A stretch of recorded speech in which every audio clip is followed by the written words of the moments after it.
Lên. Mami, ông ta mượn.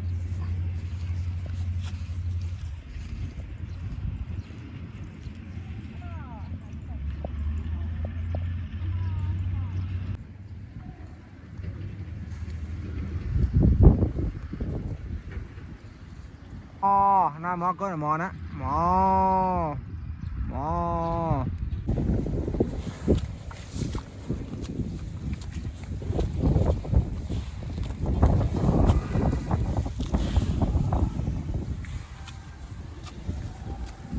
Mò chăm chọc cồn.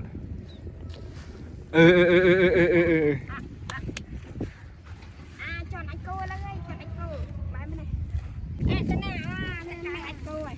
Ê, tên nào? Lên.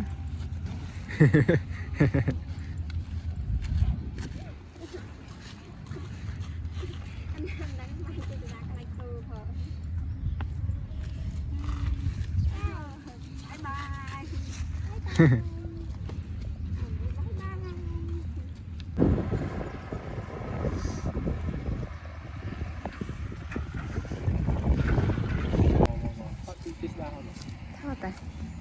Thật cùng thân đã chơi thật với thật nhiều thế này. Thật. Wow. Thật yêu phong rồi đúng không?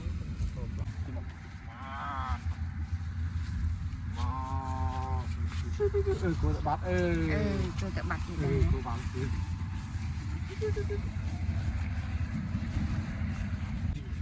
cái này mò. Mò. Ai chú.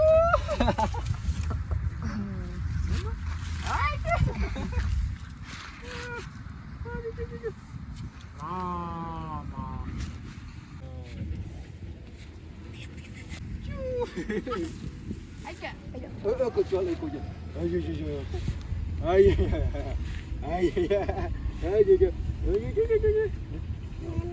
Cô nhắm nhắm mắt.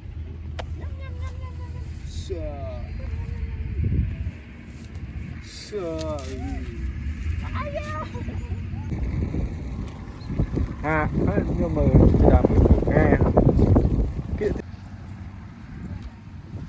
đau lên hết rồi tức mạnh cái ấy lên không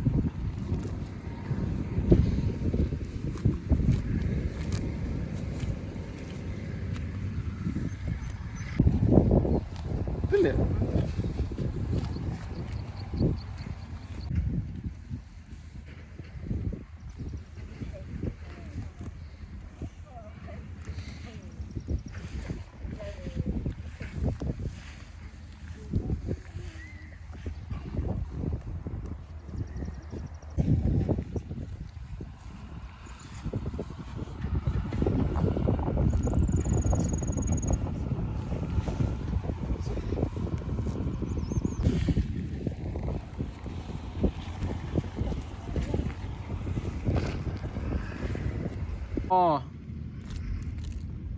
chị đá ơi chị đá thế anh con ta học cho con chị đá ơi yes đá ta học cho con